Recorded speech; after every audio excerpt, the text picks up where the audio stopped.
The living room is where you make life's most beautiful memories. But your sofa shouldn't be the one remembering them. The new life-resistant, high-performance furniture collection from Ashley is designed to withstand all the spills, slip-ups, and muddy paws that come with the best parts of life. Ashley high-performance sofas and recliners are soft, on-trend, and easy to clean. Shop the high-performance furniture in-store or online at ashley.com. Ashley, for the love of home. Welcome to Orioles on the Verge. This is Zach Sweden, joined as always by Bob Phelan and Nick Stevens. And on tonight's episode, we take questions about all things Orioles from our listeners in our latest mailbag episode.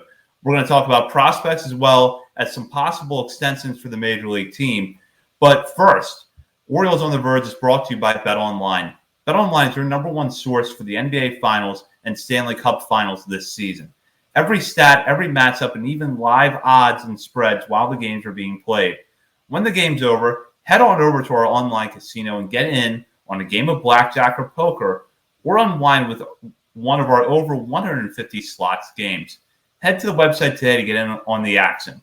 Use promo code BELIEVE, that's BLEAV, for your 50% welcome bonus on your first deposit. Bet online, the game starts here. Now, for various reasons, we haven't done a mailbag segment in a couple of weeks. We had John Mioli on last week, and then the week before that, we cut our main episodes short so that we could do our top 50 prospects update. So it's been a few weeks since we did a mailbag, and our listeners came back pretty strong. I'm going to start with this question from Billy B, because this is a fun one. If you could go back and get a do-over with a previously failed prospect, who would you give the second chance to? I'll start with Bob here.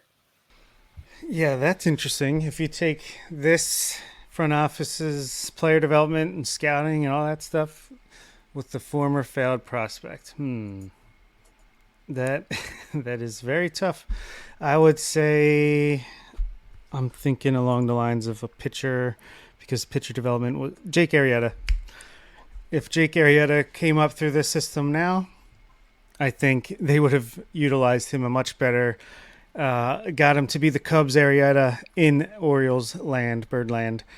That will be my official pick, but I will continue to think on this as you guys answer.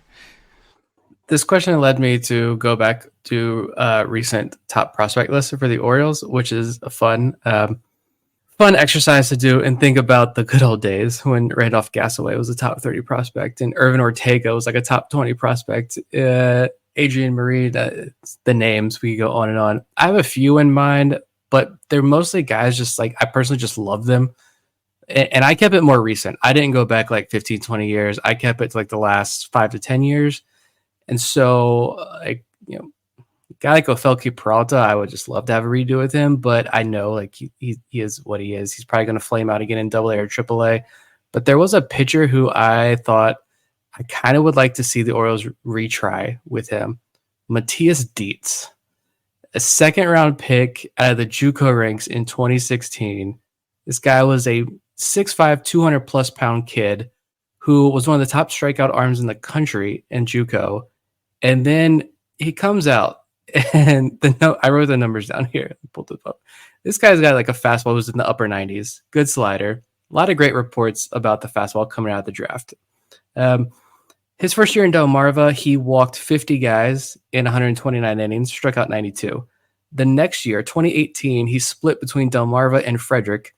He walked 75 guys. So he walked 25 more guys and in 25 fewer innings. And then in 2019, he went back to Frederick. He walked 54 batters in 37 innings. So not good. The pandemic hit in 2020, and then he got cut before the 2021 season. Actually got picked up by the Angels, and they put him in AA, and he pitched pretty well, but they cut him, and then he did indie ball for like a couple of weeks, and then I don't think he's pitched professionally since 2021.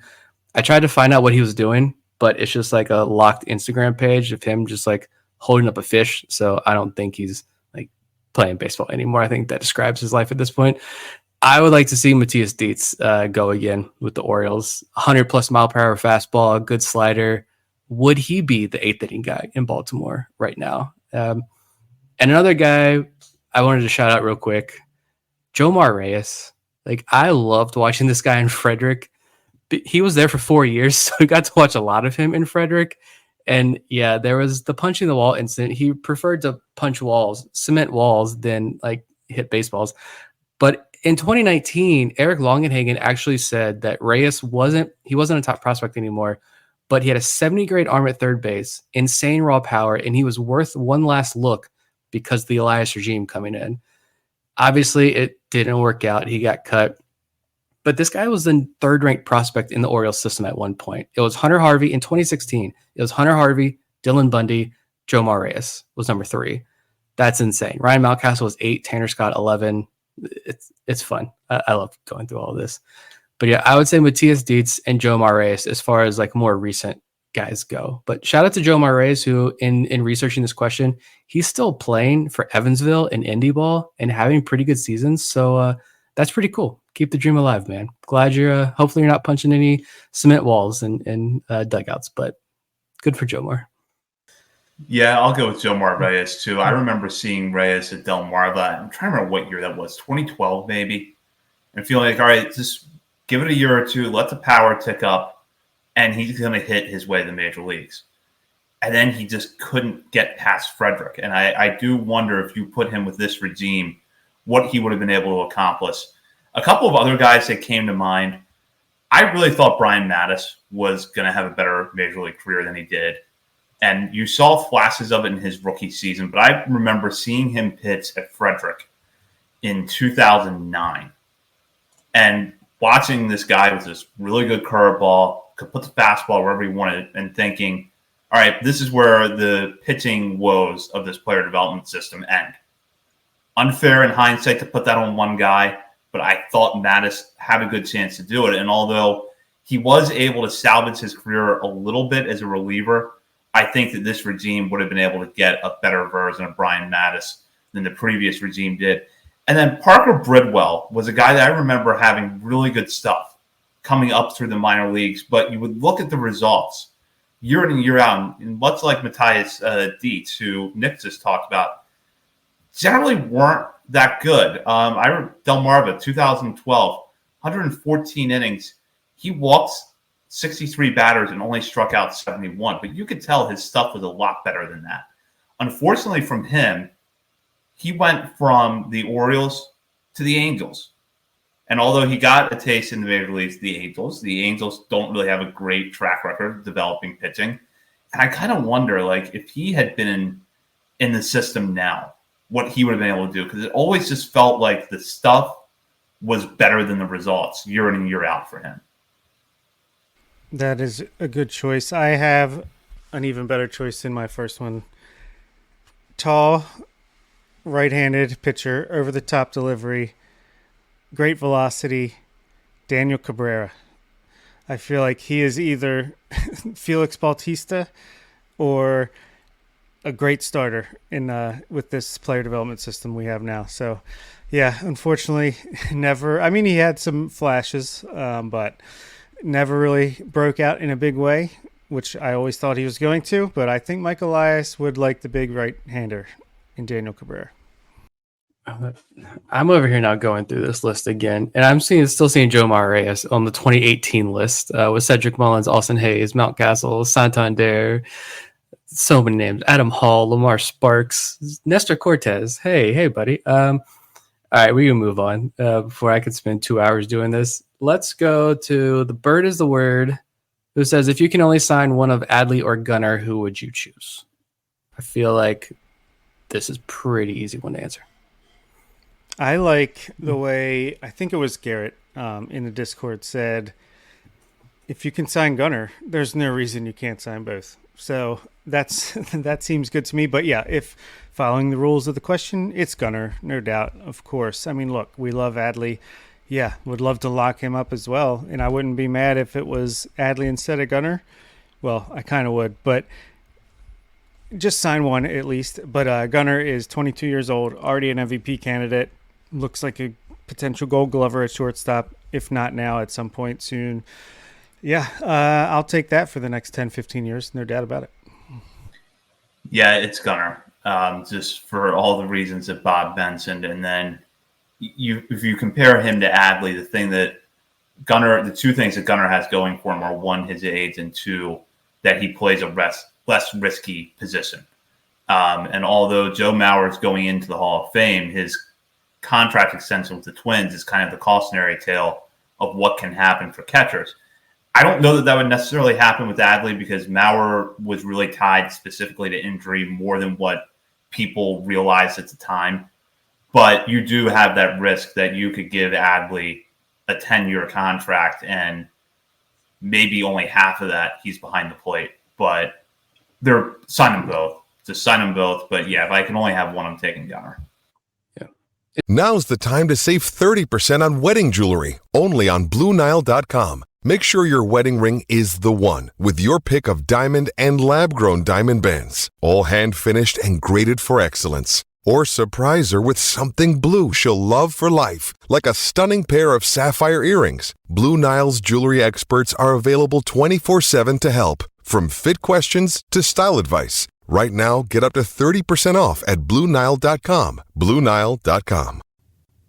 Shopify is the global commerce platform that helps you sell at every stage of your business. Shopify is there to help you grow. Shopify helps you sell everywhere, from their all-in-one e-commerce platform to their in-person POS system. Shopify's got you covered. Shopify helps you turn browsers into buyers with the internet's best converting checkout, 36% better on average compared to other leading commerce platforms, and sell more with less effort thanks to Shopify Magic, your AI-powered all-star. What I love about Shopify is how no matter how big you want to grow, Shopify gives you everything you need to take control and take your business to the next level. Shopify powers 10% of all e-commerce in the U.S., and Shopify is the global force behind Allbirds, Rothy's, and Brooklinen, and millions of other entrepreneurs of every size across 175 countries. Plus, Shopify's award-winning help is there to support your success every step of the way. Because businesses that grow with Shopify. Sign up for a $1 per month trial period at shopify.com/Westwood1, all lowercase. Go to shopify.com/Westwood1 now to grow your business, no matter what stage you're in. Shopify.com/Westwood1. Whether you're a morning person or a bedtime procrastinator, everyone deserves a mattress that works for their style. And you'll find the best mattress for you at Ashley. The new Temper-Adapt collection at Ashley brings you one-of-a-kind body-conforming technology, making every sleep tailored to be your best. The collection also features cool-to-the-touch covers and motion absorption to help minimize sleep disruptions from partners, pets, or kids. Shop the all-new Temper-Adapt collection at Ashley, in-store or online at ashley.com. Ashley, for the love of home. It's June 17th, and he's already matched his 4.7 F4 of last year. So that is pretty insane. I think it was the latest episode of Rates and Barrels, one of their more recent ones. I think it was Katie Wu. I believe she's a beat writer for the Cardinals for The Athletic. But she was talking about how she saw Gunnar Henderson play for the first time this year, and they had a little discussion about how underrated he is nationally, which I feel like I get why. But I feel like at some point when you start talking about the greatest players in the game today, you got to start talking about Gunnar Henderson. And I don't think this is a Homer Orioles take in thinking that there's still a bigger ceiling with Gunnar. I think he's just scratching the surface of what he can be, and that is frightening because he is already just about a 5 F4 player, and it is June 17th. Yeah, and I also saw some, obviously, rumor central here, so take it with a large grain of salt, but some smoke going up that the Orioles are willing to go to $400+ million in extension with Gunnar, but Scott Boras says, talk to me in the offseason. We don't negotiate in season. So that's interesting. And here's a follow-up. If you could only have one of 3 generational shortstops in the American League, they're very, very similar, all have very similar value. Who are you taking, Gunnar Henderson, Bobby Witt Jr., or Anthony Volpe? They're very similar. All right, 2-person race. Who you got, Witt or Gunnar? I'm going Gunnar just because he's our guy. Yeah, I love Bobby Witt. I will watch Orioles games just to watch him. He's one of those guys that's like, you got to enjoy it. Like, we are alive and get to watch Bobby Witt Jr. play baseball, and that is a treat. But Gunnar Henderson, lock him down, make him an Oriole for life. I don't ever want to see him in another uniform until he's like 39 and on his last leg and just trying to live out the dream for one more year. Go have fun. But until then, like, you're an Oriole for life. I agree with Nick. It's Gunnar. I loved watching Bobby Witt Jr. too, but there's not much of a comparison in my mind between those guys. Thought for sure you would say Volpe, Zach. You seem like a Volpe guy. But all right, how about another one of these type of questions. Ben would like to know, if not Adley, Gunnar, or Corbin Burns, who is number one on your wish list to extend? Go straight back to Zach. I'll go with Jackson Holiday. And I know that initial trip through the majors didn't go well, but he's going to be a really good player in this league for a long time. And you look at, let's say that he does end up playing second base his entire career, what he's going to be able to do offensively at that position, I just don't think that there's going to be a comparison anywhere else in the game. And there are so many players that you could choose here. You could choose Kobe Mayo. You could choose Samuel Basayo. I even thought about going with Grayson Rodriguez, but buying out the remainder of his contract, so through his arbitration years. But for me, it's Holiday. You go first, Bob. I'm going to see what you say first, and that will dictate my answer. There are a lot of great choices. And yes, obviously, in a perfect situation, you're going position player over pitcher just because we know the epidemic of injuries. I think I'm going Kobe Mayo. I'm going Mayo. I think, the power, he can play third base when he comes up.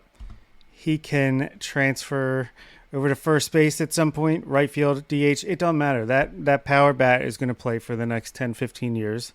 And I just think he's a little bit is underrated as a top 10 prospect in baseball can get.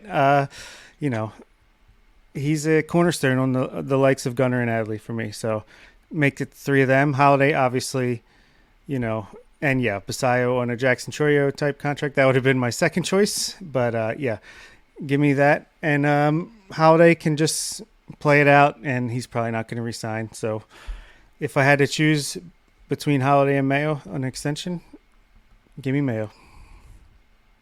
I thought you were going to say Basayo.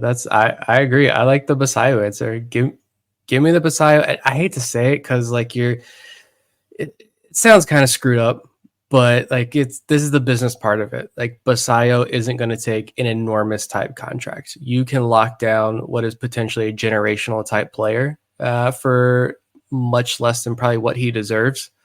But he's in a state where he's still going to make life-changing money, and you show the rest of the international market. You show all those kids back in his home country, all those kids want to be the next Samuel Basayo. They want to become Baltimore Orioles. That's going to go a huge way. He has to hit. He's got to prove he can be a major leaguer first.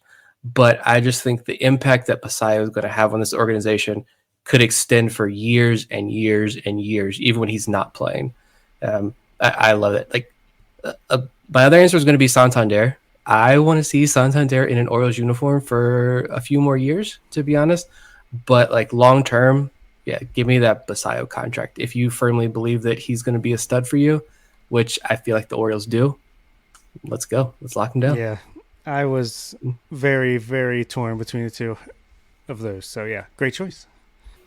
Go to this question now. This is a fun one here from Garrett. Build a Mount Rushmore of Orioles for the last 10 years. I'll start with Nick on this. I feel like this is the trade proposal ideas. People are going to come attacking you for whatever you say. Last 10 years, I'm going to go 3 pitchers and a hitter. Chris Davis, Manny Machado, Adam Jones. The pitcher was tough. I'm going to say Chris Tillman. Roast me. I'm going to say I'm going all hitters. Adam Jones, Manny Machado, Gunnar Henderson, Adley Rutschman. Bob and I have the exact same Mount Rushmore. I won't even try to swap it out just to be different. Those are the exact 4 guys that I had, and I think that their production speaks for itself. And maybe you look at Adley and Gunnar and think, well, Adley's only in year 3, Gunner's only in year 2. Why do they get to be up there? They're just that good. And they've already had a huge impact in those couple years. So, yeah. If you had to put a pitcher up there, though, who would you guys put up there? Corbin Burns. Felix Bautista. Do you know how cool that's true. That would look on Mount Rushmore? Just that stare down? The mountain on the mountain. Yes. Yeah, that makes perfect sense. Fair. So I what like about, all right, I got one. Ryan Flaherty, Adam Frazier, Rougned Odor, and just for our fourth, let's throw in Caleb Joseph. How's that sound? Pat Valleca got screwed. Oh, the first favorite player in Orioles on the Verge history. I forgot about him. That's Oh what we my need. goodness. Who is the anti-Mount Rushmore of On the Verge? That would be a more fun conversation, I feel like. We'll go to the next one, though. I believe this is the last one, unless...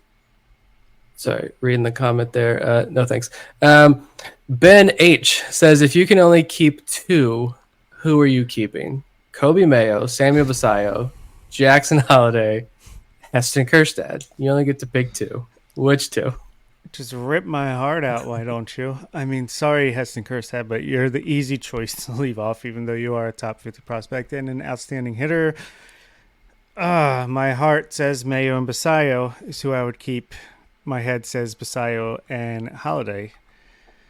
Super hard choice. So I go with my heart, Mayo and Basayo. This is really, really hard. And this is one instance where I'll just pick a different answer just to be different.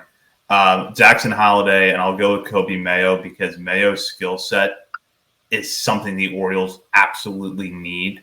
And I'm just waiting for the time for him to come along and get entrenched in the majors because then I'll feel like this lineup's already great, but the lineup will feel complete when you add that right-handed power to it. I like that point, and I love Kobe Mayo a lot. But my answer is Samuel Basayo. I just gave him the big extension. I'm going with Samuel Basayo. I don't care if he ever catches either. That bat has the potential to be very, very special, even if he never catches a day in his life at the major league level. And I'm going Jackson Holiday. I don't want to say it's Colton Cowser 2.0 again, but I feel like Holiday's stint in the major leagues left a bad taste in a lot of people's mouths. And fair, he wasn't that good when he was up in the major leagues. But I do think he has improved since going down to AAA. The injury is unfortunate. All injuries are, but that sucks for him. He's still the top prospect in baseball. If you want to say it's Paul Skeens, fair, but he's still one of the top prospects in baseball. Orioles still made the right choice. This he's still a teenager. He's going to be up the middle at second base for this organization for a long time to come. And maybe it'll be him next to Basayo over at first base for many years to come. That'll be fun. But there's definitely a top three that's hard to choose from. Kjerstad is the odd man out there. Kjerstad I'm trading tomorrow for starting pitcher, honestly, if you tell me to. So it is tough. Love you, Kobe, but I'm going Basayo and Holiday. See if I can get deep in the weeds of my thought process. If we can only keep two of them, that means we're trading the other. So, if I'm this torn, then Holiday probably has the most value. He's the least likely to sign long term to keep longer than his initial service time. So that was what pushed it over the edge for me. Completely fair. And with that does it for this mailbag. Thank you as always for your excellent questions. Most of our questions come from Discord, but you're welcome to chime in on social media or during our live show. And if you're going to do it on social media, you've got a lot of outlets to do it because we're over at Facebook, Threads, X, TikTok, and YouTube. We're also over at Substack, OriolesOnTheVerge.substack.com. And while you're browsing around the internet, head over to Patreon and become a member of our community. You can sign up for as little as $3 a month, and at the $5 and $10 levels, have exclusive bonus daily coverage from Bob, Nick, and myself. We're also only a couple weeks away from dropping our top 50 update for the month of July. You're not going to want to miss that. For Bob Phelan and Nick Stevens, this is Zach Spedden. You've been listening to Orioles on the Verge, presented by Bet Online and part of the Believe Podcast Network. Whether you're a morning person or a bedtime procrastinator, everyone deserves a mattress that works for their style. And you'll find the best mattress for you at Ashley. The new Temper-Adapt collection at Ashley brings you one-of-a-kind body-conforming technology, making every sleep tailored to be your best. The collection also features cool-to-the-touch covers and motion absorption to help minimize sleep disruptions from partners, pets, or kids. Shop the all-new Temper-Adapt collection at Ashley, in-store or online at ashley.com. Ashley, for the love of home. You know when you're listening to a true crime story that has an unbelievable plot twist that makes you stop in your tracks? That's what our podcast, People Are the Worst, brings you with each episode. I'm Rachel. And I'm Rebecca. We're identical twins who love true crime cases that make you say, didn't see that coming, and we hate the people responsible for them. Listen to People Are the Worst now on Apple, Spotify, or wherever you get your podcasts.